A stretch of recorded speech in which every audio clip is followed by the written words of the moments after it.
こんにちは。映画研究者の西修正です。今日は2022年のアメリカ映画、ウーマンキング無敵の女戦士たちについてお話しします。この映画は、アメリカでは公開されたんですけれども、日本では配信のみとなっています。Unext、Amazon、YouTube などで配信されていますが、ちょっと残念なのは、あまり評判になっていないようなことです。で、この映画の内容は何かというと、西アフリカに実在したダホメ王国が舞台です。ダホメ王国というのは現在のベナン共和国に位置する黒人王国でした。映画のクレジットを見ると、ベナンというのは南アフリカとともにこの映画の制作に協力しています。で、この映画は群像劇です。主にこの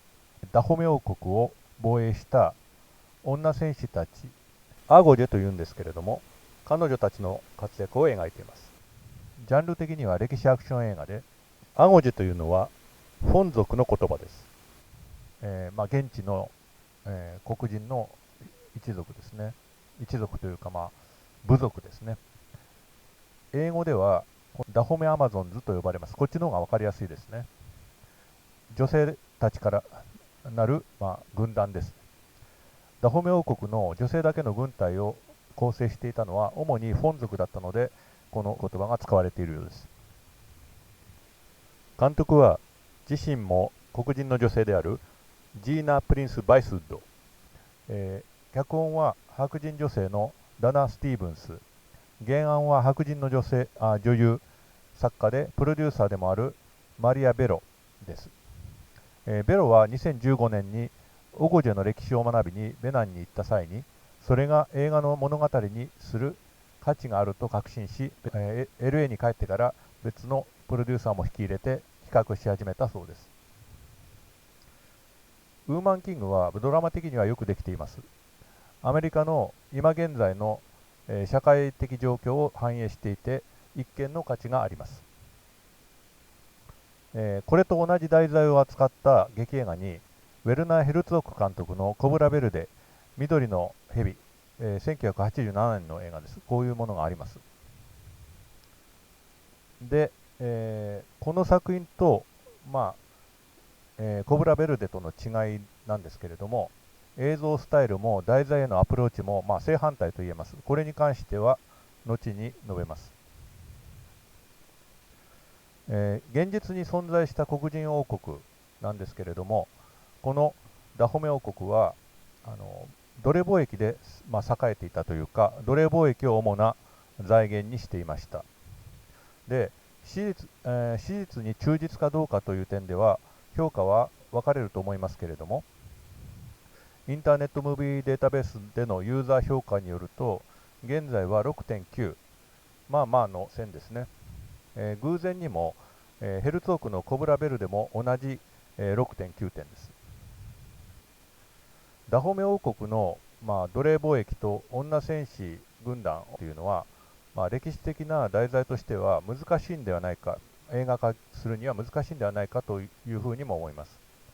もっともヘルツォークの映画はイギリス人作家ブルース・チャトウィンの原作があるので、そちらの、せいだということもあるかもしれませんね。ヘルツォークの映画としてはあまり評価は高くない方です。で、ダホメ王国はアフリカの黒人王国なんですが、同じアフリカ大陸の黒人を白人に奴隷として売り渡す奴隷貿易で経済を成り立たせていました。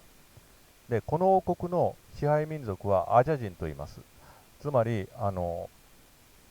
性軍団ですね、戦士軍団の主な民族とはちょっと、部族とはちょっと違うんですね。本人ですから。ウーマンキングで描かれた時代っていうのは19世紀前半のゲゾ王の治世です。ゲゾ王の治世っていうのは1818年から58年まで続きました。この時代がダホメ王国の最盛期と言われています。ゲゾ王は前世紀からの宗主国であったヨルバ人の隣国オヨ帝国からの独立を宣言しました。さらに、奴隷貿易を廃止してパームオイルの輸出によって国の経済を回そうというふうに試みました。この辺りはウーマンキングの中では肯定的にというよりも美化されて描かれています。で、現実というか歴史的な事実は映画とはかなり違っています。当時ダホメ王国はポルトガルの要求でブラジルに黒人奴隷を提供していましたが、大英帝国が奴隷貿易を廃止するようにゲゾ王に圧力をかけ続けました。最初は大英帝国の要求を拒否していたゲゾ王も、影響力の強かったブラジルの奴隷商人フェレクス・デ・ソーザの死や、ヨルバ人との協力体制を取った大英帝国による圧力の、下に、1852年にはダホメの、奴隷貿易廃止を合意するに至りました。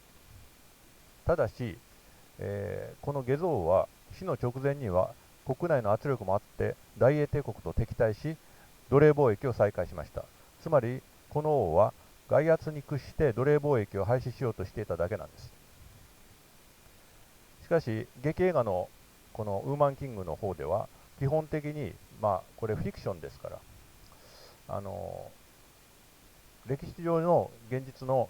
実在の人物を描いたとしても、それが必ずしも、歴史に忠実であった方がいいとは限りません。例えば、黒澤明監督の影武者とかリドリー・スコット監督のグラディエーター、これも、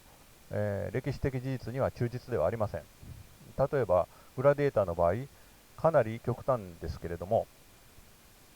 現実には病死してしまった鉄人皇帝マルクス・アウレリウスが息子によって殺されたことになっていますし、さらには、凶暴な、暴虐な神帝となったその息子が主人公である遣唐使によって倒されるというお話になっています。劇映画にとっては重要なのはドラマとしての一貫性とか適度な複雑さ、テーマの現代性とそれを具体化する映像演出の適切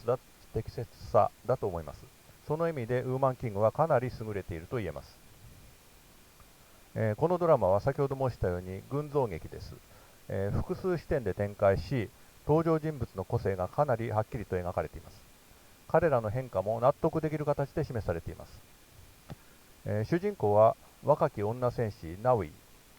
孤児であって養父母から裕福な商人と見合いさせられますが、相手を拒否して見放されます。で、彼女がアゴジェの集団に入って人間として成長していく姿を描いています。その一方で彼女以外の主要な登場人物の言動と人間関係が作品のテーマをぐっと広げています。超大作とは言えないのですけれども、鑑賞後に結構な充実感が得られますね。ドラマとしての射程が広いからです。主人公ナウイに注目すれば若者の成長物語ということができます。また奴隷商人のジョシュ・マリックという人物、この人に注目すると、民族的アイデンティティ自覚の物語ということになりますし、アゴジェの将軍ナリスカにとっては若い頃の暴行や妊娠、子供との別離によるトラウマを克服する物語と言えますね。そして群像劇としては、人種差別的、家父長制的な古い体制を克服する物語だと言えます。映画全体として歴史上の奴隷制批判やアフリカ大陸が今後繁栄するための条件まで示唆していると言えます。こうしたドラマの豊かさというのは映像メディア特有の、複数視点によるプロット構成の、容易さを十分に生かした成果でもあると言えます。どういうことかというと、映画では見る主体のバストショットと見られる対象等をダイレクトにつなげる編集がよく見られます。この映画に限らないんですけれど、こういう編集はよく見られるんですね。ハリウッド映画には特によく見られます。登場人物の体験を観客に共有させるための劇映画の典型的な手法です。サイレント時代に発達し、今では世界中の映画やドラマの基本的な手法の一つになっています。この作品の冒頭では教科書的ともいえるやり方でそれが用いられ、観客が不遇な主人公ナウイに共感を抱くように映像が構成されています。一方でクレーンを用いた動きのあるフルショットが19世紀前半のダホメ王国というエキゾチックな物語世界を客観的に示します。観客は不遇な主人公ナウイへの、感情移入から彼女の体験を通じてドラマの主な舞台、つまりアゴジェという集団に導き入れられ、そして彼女と同様にこのユニークな世界に興味を抱くようになるというわけです。同様なことが、程度の差はあれもう一人の登場人物マリクに関しても言えます。この人はダホメ出身の母親と白人の父親との混血であります。彼は、母親の故郷で黒人奴隷の虐待とか、あるいはナオイらアゴジェの決然とした言動を目にします。そして映画の後半ではダホメのために立ち上がります。全体として、この映画では悪役であるオヨ帝国のオバ・アデ将軍以外、作中を通じてネガティブに描かれる登場人物はいません。ウーマンキングが劇映画としてユニークなのは、複数視点によるプロット構成やそれを効果的に見せる映像スタイルそれ自体ではなく、それらが奴隷貿易を行っていたダホメ王国を内側から描くために用いられたという点にあります。つまり題材へのアプローチが新しいわけですね。1980年代の欧米先進国では、これはおそらく考えられなかったようなアプローチです。ヘルツォークのコブラベルデと比較すればそのことは明らかです。コブラベルデではダホメ王国は西洋人に比べて野蛮で、西洋世界に比べて野蛮で不可解な世界としてしか描かれていません。アゴジェたちは女戦士の集団として示されるだけで、一人一人は無個性です。ウーマンキングのような作品が現れた背景には、スパイク・リーをはじめとする黒人映画作家の長年の努力だけでなく、近年のアメリカにおける反黒人差別運動、ブラック・ライブズ・マター運動なども関係があると言えるでしょ